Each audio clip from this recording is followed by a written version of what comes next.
All right, Ian. Yeah. We have a Patreon, don't we? We do. Patreon.com/CU podcast. You go, a little bit of money exchanges hands. And in a dark alley. In a dark alley.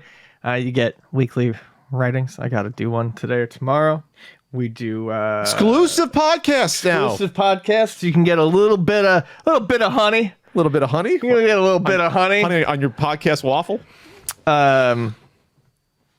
We do a hangout, full video podcast. Man. We do a hangout, and we do Q and A polls. We do a poll. Oh my God, Ian. We do a poll. Okay. All right. So this is this week in second place. Are sealed game collectors being mistreated at 20%? I'm surprised that wasn't closer. I thought that would have been a good one. Hint: it's a good one next week. Wink, wink to vote on. Trying to bias the polling. And in first place, what if we had one last 2D console generation instead of the PS1/N64 and in the mid-90s? What would the game would have looked like? What would have happened? How would we have looked at games? This is an interesting question. So I'm not sure exactly. Obviously, because it didn't happen, we can't say. An extra generation of 2D gaming, I would have loved to have seen how the graphics evolved with sprite technology and basically at the time. I would love to see what that would have looked like at the time, to see what that next evolution of sprite graphics above the Super Nintendo would have been. So flat 2D? Yeah, how would that have been realized? Because we're just asking for another generation. We weren't at HD TVs or anything yet. No. So same CRTs. So it'd be the same CRTs, but we would have had, more powerful systems that could have pushed more sprites on screen.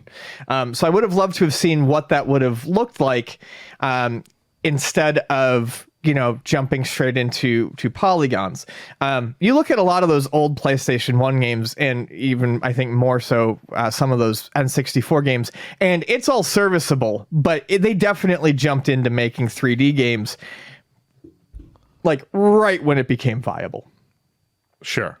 Almost too soon. Almost too soon, because they wanted to push the technology, because it had a wow factor to it.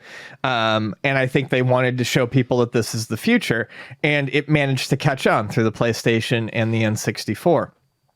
But if you go back, a lot of those games, it's hard. It's hard to play some of those games. You look at screenshots from some of those games today, especially like some of the IDOS games like Ninja or something like that. And it's hard to look at a screenshot and tell what the fuck's going on. With a lot of 2D games, it's very easy to look at the screenshot and get a rough idea of what kind of game it is or what's happening. A lot of those early 3D game screenshots just looked like a mess of polygons and color, and I just don't know what's happening. Sure. Like Battle Arena Toshiden? Yeah. But I do think we kind of do have a glimpse of what it would have been like somewhat, and that's with these modern systems. They've gotten extremely powerful, and therefore the cost of game development has jumped up astronomically. It's why we don't see as many AAA games coming out per platform anymore as we did, say, on like the PlayStation 2. And then the jump from PS2 to PS3, there was a huge drop-off in games released from Generation 7, which would have been the PlayStation 3 and the Xbox 360, to Generation 8, which is PS4 and Xbox One. And now what we have is this upswelling of indie, whether they're indie or not, actually indie game developers and games coming out that have returned to the 2D form or to a low polygon visual style, because it's, one, you can do aesthetically great things with that if you know how to, but two, it's cheaper. So now we're getting all of these 2D games again. We spent a couple of generations, especially the PlayStation 1 and N64 generation, but to a large degree, a good chunk of the generation after, where 2D games were shunned. People didn't want to see them.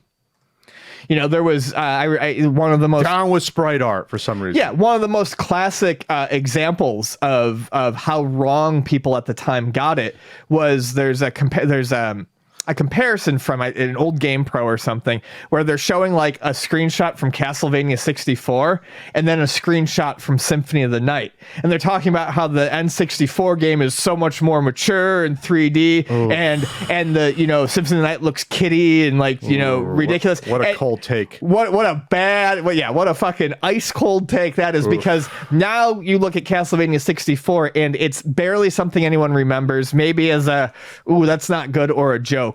But no one. So they were leaning on, the new tech means it's better versus the aesthetically it looks like garbage compared to the sprites. Whereas Symphony of the Night has a spot on the top 100, I would say top 50, if not top 25 best video games list for all time. Is it? Is that high? It's very good. I mean, I would say that game will be on the top 100 lists for forever and ever. I mean, it's a fantastic game. No one's going to go out of their way to play Castlevania 64. Well, unless you're doing a certain guidebook. Absolutely. Yeah. So bringing it back around, I think we are finally getting to see that there are now all these people who want to make games. It's way too expensive to make them at this AAA level, and you have people returning back to these old, the sprite graphics, 2D graphics, and you're starting to see what that might have looked like. Well, we kind of have a feel of what it would look like in terms of these games that are coming out that are like 2.5D almost, 2.5D, sure.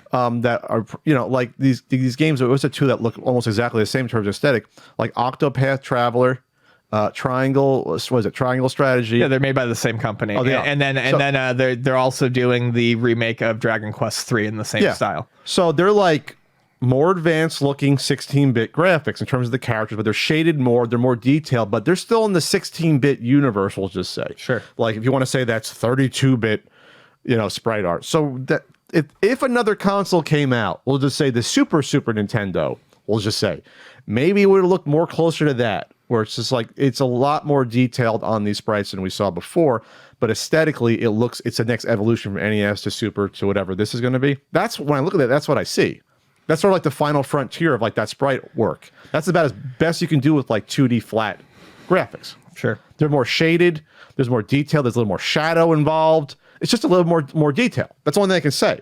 I don't think stuff like did the Sega Saturn have any like 2D games that got close to look like this, or no? They look more like 16-bit. No, there's a lot of good looking 2D stuff on the Saturn. Something like Astral looks phenomenal. But is it still like, is it closer to like how like Octopath Traveler looks, or is it more closer to just like a Super Nintendo game? No, it's going to be closer. I mean, honestly, the example that I'm going to use again is Symphony of the Night. Symphony of the Night is probably a great example because that was a 2D game on the next generation of system, whereas it's 2D sprites, but you can obviously tell there's some 3D stuff going on in the background. Gotcha. Whether it's pre-rendered, and I'm sure it's pre-rendered, but you start to use the pre-rendered sprites and graphics and stuff like that. You build it in, so it's a little bit, you can do a little bit more with it. Okay, exactly. Yeah, I'm looking at it, yeah.